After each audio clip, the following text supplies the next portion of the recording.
저 올해 48인데요. 지금 일을 못 구해서 백수로 지내고 있습니다. 이 주민센터에서 기초생활수급자 신청을 해보라고 하시던데요. 근데 궁금한 게 만약 수급자로 선정되면 일을 안 해도 생계급여랑 주거급여를 계속 받을 수 있는 건가요? 제 나이면 일할 수 있는 나이잖아요. 그럼 일을 안 한다는 이유로 나중에 급여가 끊기는 건 아닌지, 그리고 급여가 끊긴다면 아예 수급자 자격 자체도 없어지는 건가요? 안녕하세요. 소소하지만 담백한 복지 이야기를 전해드리는 소담이입니다. 오늘은 많은 분들이 헷갈려 하시는 주제를 다뤄볼 건데요. 기초생활수급자로 선정되면 일을 하지 않아도 급여를 계속 받을 수 있는지, 그리고 근로능력이 있다고 판정되면 어떻게 되는지에 대해 실제 사례를 바탕으로 자세히 알아보겠습니다. 특히 조건부 수급자 제도와 자활사업 참여 조건, 그리고 만약 조건을 이행하지 못했을 때 실제로 어떤 일이 벌어지는지까지 구체적으로 설명해 드릴게요. 영상이 도움이 되셨다면 좋아요와 구독 부탁드립니다. 먼저 결론부터 말씀드리면 주거급여와 생계급여는 운영 방식이 다릅니다. 주거급여는 근로능력 여부와 전혀 상관이 없어요. 소득 인정액이 기준 중위소득 48% 이하이고 재산 기준을 충족하신다면 일을 하든 안 하든 상관없이 주거급여 혜택을 받으실 수 있습니다.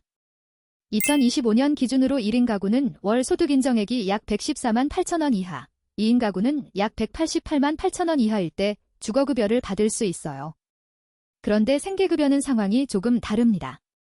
생계급여는 근로능력 여부를 판단하는데요. 만약 18세에서 64세 사이의 연령대로 건강상의 문제 없이 일할 수 있는 능력이 있다고 판정되면 단순히 일을 하지 않는다는 이유만으로는 생계급여를 받기 어렵습니다.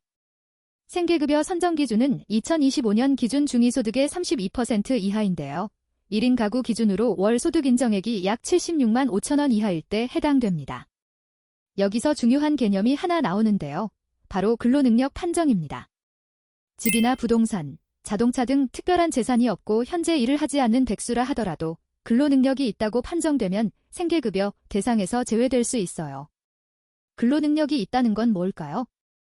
쉽게 말하면 18세 이상 64세 이하의 나이에 중증장애인이 아니고 질병이나 부상으로 치료가 필요한 상태가 아니며 임신이나 육아, 간병 등의 사유가 없는 경우를 말합니다. 반대로 근로능력이 없다고 인정받는 경우도 있습니다.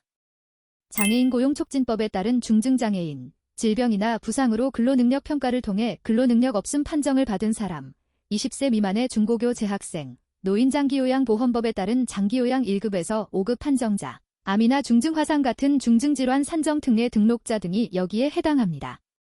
이런 분들은 별도의 조건 없이 생계급여를 받으실 수 있어요. 그렇다면 근로능력이 있다고 판정된 사람은 생계급여를 아예 못 받는 걸까요? 그건 아닙니다.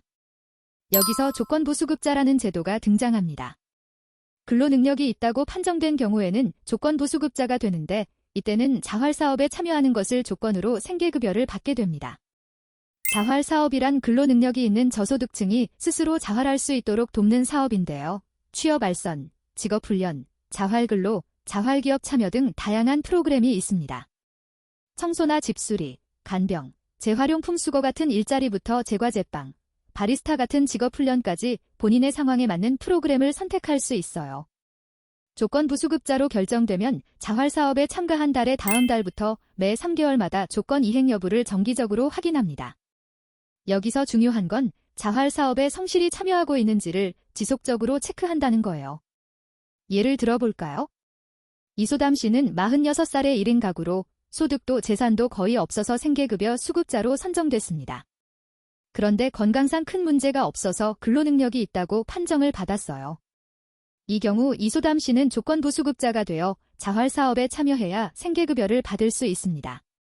만약 자활사업 참여를 거부하거나 불참하면 어떻게 될까요?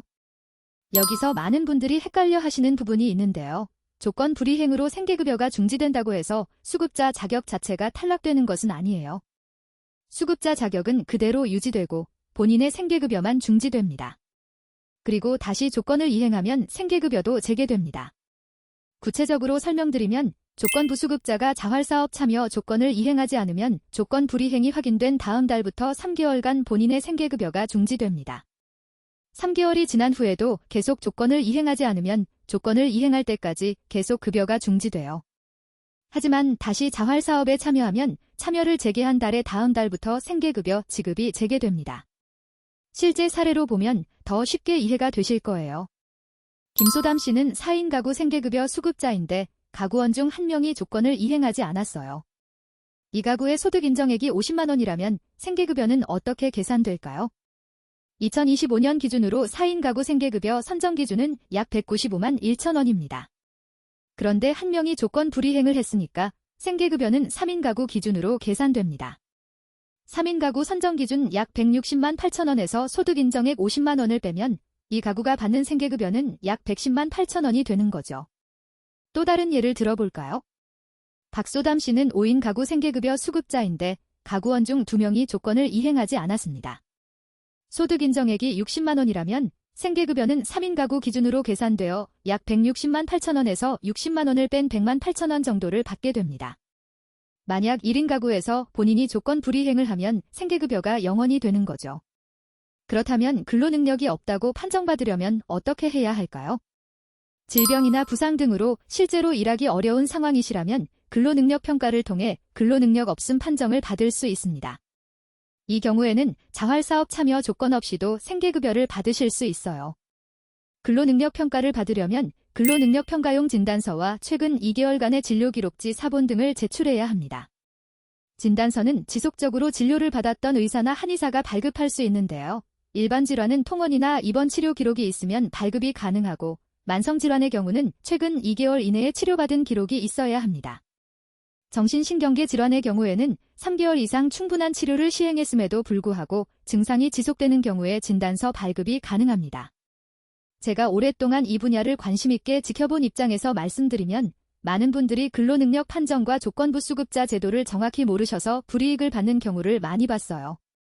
특히 건강상 문제가 있는데도 단순히 진단서 제출이 번거롭다는 이유로 근로능력 평가를 받지 않아서 조건부 수급자로 분류되는 경우가 있습니다.